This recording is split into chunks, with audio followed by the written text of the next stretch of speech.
We'll do it together. First, open those up a little bit.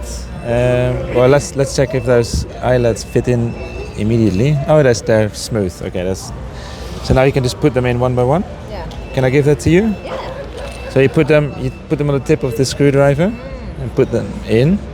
And then when they're all in, we're gonna check if they're nicely in and give them a little tap with the hammer. So these levers are luckily all in order already, so they're aligned from 1 to 24. That's good. So I'm taking them out of the bag, putting them lined up from number 1 over here to number 24 at the other end. And then we're gonna make the sub-assembly of the levers. So we take this little rod, and then we take the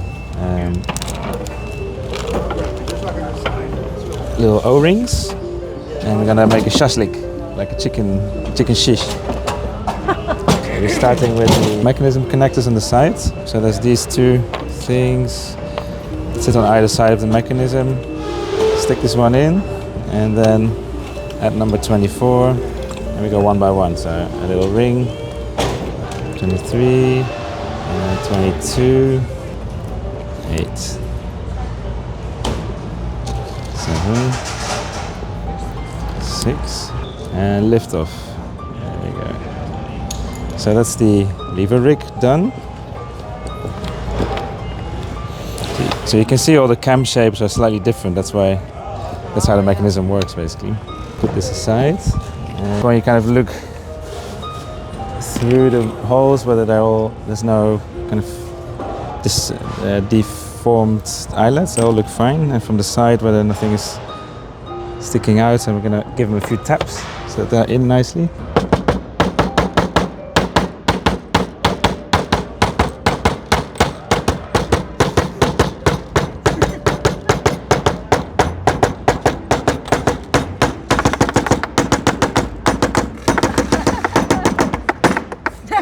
Basically, first make little sub-assemblies and then put it all into the frame and sandwich it closed, and then you've got a harp. This one, but every harp is slightly different, so every harp will have a little other hack to, this now sits nice and solidly. So I put a bit of, just to hack it, we put a bit of glue, here, and then we put this little guy. There we go. Come with it. Yeah, sure. There we go, that one's done. So this is how the harp is going to be assembled, and this is how the screws then have to go in. We need the M3 hex key. So if you do it by hand, this is when you use the regulator key. But if you have a tool, that's a lot faster. But putting it away from the table, because otherwise it goes into the table, these bolts. Gonna check on the other end if that comes through nicely. I might open those up a little bit. Normally do is do this already for people. Okay. It's just, this is I think an older kit. So this one can go underneath, like that. This is where it's a lot faster to have the tool. You can of course do this by hand.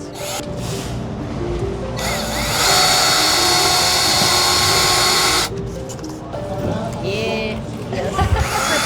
So these need to go in quite securely because that's holding the plate. So now we can just sandwich all those parts inside the harp.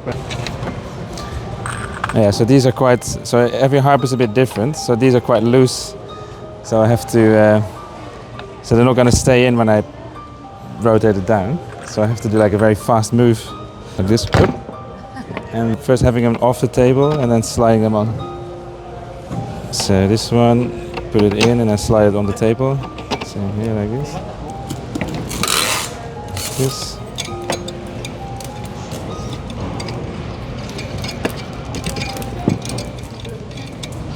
You can do some kind of initial alignment. These. Make sure that the wires don't get caught between, so you can hold them down. Just there you go. Away from the edge so that it would never stick out or get snapped off when you assemble it. This is the same technology as that sits in the Delta harp, which I developed over the years. It's used in deep ocean seismology. It measures density variations in high pressure environments, so deep in the ocean floor.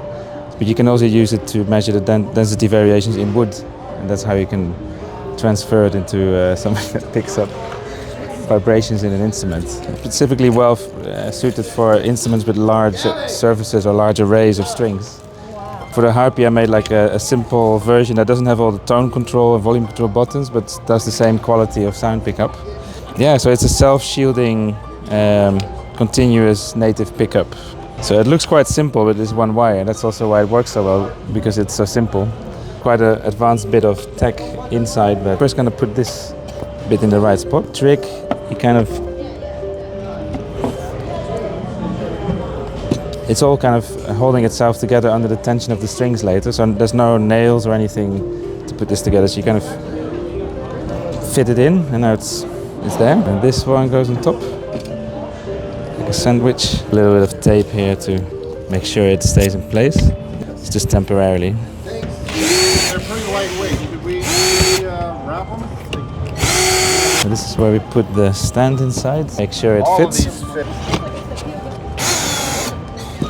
So as you can see, it's now closed. The last step is to put the tuning pins in. At this point in time they're loose, and when you put strings on, everything tightens.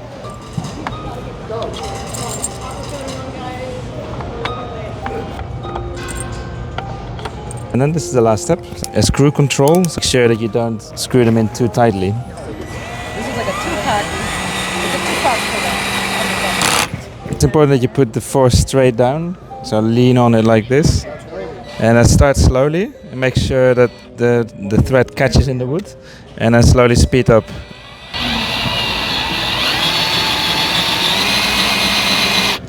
Pretty much done. About an hour and 10 minutes or something to string the harp. And if you do it for the first time, it's like 2 hours at least. Tuning, of course, you need to do many rounds of tuning after it's strung. So now I'm already preparing for the stringing. Pins aligned with where the string is going to come in.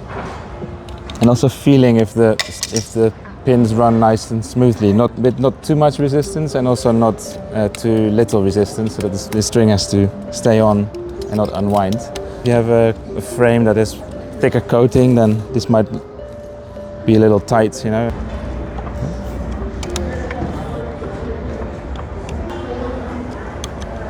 Battery fits in nicely. That's it. Yeah, done.